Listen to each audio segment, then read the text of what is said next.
Welcome to my channel rupee sisters. ఈ process లో చేసుకుంటే క్యాబేజ్ కర్రీ కూడా రుచిగా ఉంటుందండి. మరింత రుచిని ఇమ్యూనిటీని పెంచే ఈ క్యాబేజ్ కర్రీ అనేది ఎలా చేసుకోవాలో ఈ వీడియోలో చూద్దాం. ముందుగా వీడియోని అయితే స్కిప్ చేయకుండా చివరి వరకు చూడండి, అప్పుడే మీకు క్లియర్ గా అర్థమవుతుంది. మేము వీడియోని ఇలా పెట్టగానే మీకు అలా వచ్చేయాలంటే సబ్స్క్రైబ్ చేసుకోవడం మర్చిపోకండి.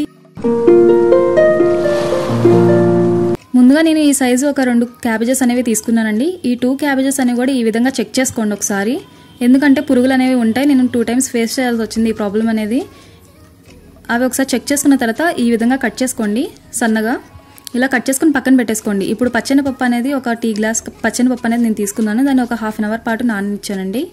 ఒక హాఫ్ అన్ అవర్ పాటు నానిన తర్వాత ఒక 3 విజిల్స్ అనేవి వేయించుకోండి. మీరు నానపెట్టకపోతే కనుక ఆ పప్పు అనేది ఒక 5 to 6 విజిల్స్ అనేది వేయించుకోండి. ఇప్పుడు అది పక్కన పెట్టి ఇప్పుడు మనం క్యాబేజ్ ముక్కలు అనేవి తీసుకున్నాం కదండి, కట్ చేసుకుని వాటన్నిటిని కూడా ఒక గిన్నెలోకి వాటర్ వేసుకుని అందులో వేసి కొంచెం పసుపు, సాల్ట్ అయితే సాల్ట్, కల్లుపు అయితే కల్లుపండి, మీకు ఏది అవైలబుల్లో ఉంటే అది వేసుకుని క్లీన్ చేసుకోండి. ఈ విధంగా క్లీన్ చేసుకున్న తర్వాత వాటర్ లేకుండా వేరే ప్లేట్లోకి షిఫ్ట్ చేసుకోండి. ఈ విధంగా షిఫ్ట్ చేసుకుని పక్కన పెట్టుకోండి. ఇప్పుడు కుక్కర్ విజిల్స్ అనేవి ఒక 3 వచ్చిన తర్వాత స్టవ్ ఆఫ్ చేసుకోండి.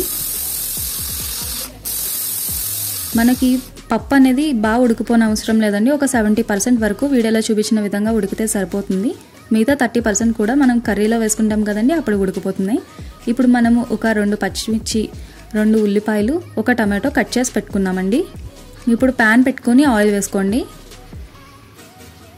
ఆయిల్ అనేది హీట్ అయిన తర్వాత మనము ఉల్లిపాయలు అనేవి వేసుకోండి. ఉల్లిపాయలు, పచ్చిమిర్చి అనేది కట్ చేసి పెట్టుకున్నాం కదండి ఇందాక, వాటన్నిటిని కూడా యాడ్ చేసేసుకోండి.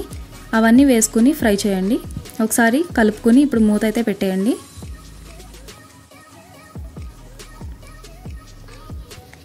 ఇప్పుడు మూత తీసి కలుపుకోండి ఒకసారి. ఇవి లైట్ గోల్డిష్ కలర్ వచ్చేంత వరకు కూడా కలుపుకోండి.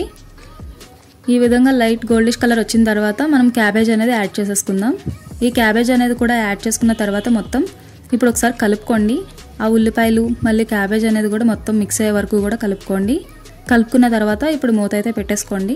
ఇదంతా బాగా కలుపుకున్న తర్వాత ఇప్పుడు మళ్ళీ ఒక 5 మినిట్స్ అయిన తర్వాత మూత తీసి చూడండి. ఇలా మధ్య మధ్యలో కలుపుకుంటూ ఉండండి, ఎందుకంటే మనకి అడుగు పట్టకుండా ఉండడానికి కలుపుకుంటూ ఉండండి ఇలాగా.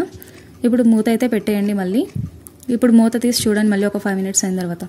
ఈ విధంగా చూసారు కదండి, క్యాబేజ్ అయితే ఉడికిపోయింది. ఇప్పుడు మనం అల్లం వెల్లుల్లి పేస్ట్ అయితే వేసుకుంటామండి. జింజర్ గార్లిక్ పేస్ట్ అనేది 1.5 స్పూన్ అయితే వేసుకున్నానండి నేను అల్లం వెల్లుల్లి పేస్ట్ అనేది. ఇదంతా కూడా కలిసే వరకు కూడా ఒకసారి కలుపుకోండి. కలుపుకున్న తర్వాత మూత పెట్టి ఒక 2 మినిట్స్ అయిన తర్వాత ఆ మసాలా అనేది వేగిన తర్వాత ఇప్పుడు మనం టమాటోస్ అనేవి యాడ్ చేసుకుందామండి. ఇందాక కట్ చేసి పెట్టుకున్నాం కదా, అవన్నీ కూడా యాడ్ చేసుకోండి. ఇప్పుడు ఒకసారి కలుపుకోండి. కలుపుకొని అప్పుడు మూత పెట్టండి. ఆ టమాటోస్ అనేవి మగ్గే వరకు ఒక 2 మినిట్స్ అలా మూత పెట్టిన తర్వాత ఇప్పుడు టమాటోస్ అనేవి మగ్గిపోయినాయండి. ఒకసారి కలుపుకొని ఇప్పుడు మనం ఇందాక ఉడకపెట్టుకున్న పచ్చెనపప్పు అనేది యాడ్ చేసుకోండి.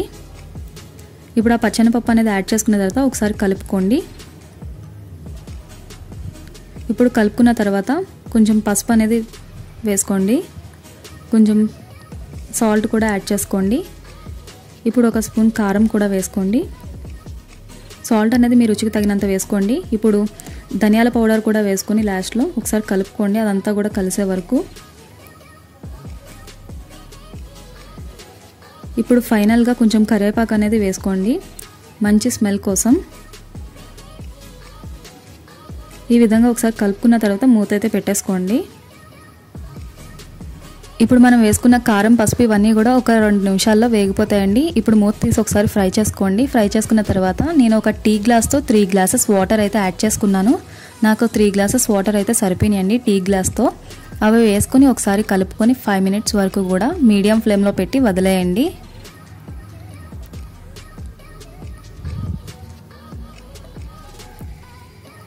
ఇప్పుడు మళ్ళీ ఒక 5 మినిట్స్ తర్వాత మూత తీసి చూడండి, మనకి కర్రీ అనేది కుక్ అయిపోయింది. ఈ విధంగా అయితే సరిపోతుందండి. ఇప్పుడు స్టవ్ ఆఫ్ చేసుకోండి. ఇమ్యూనిటీని పెంచే ఎంతో రుచికరమైన క్యాబేజీ కర్రీ అనేది రెడీ అయిపోయిందండి. ఇది రైస్లోకే కాదండి, రోటీలోకి, చపాతీలోకి, ఎందులోకన్నా బాగుంటుందండి. సబ్స్క్రైబ్.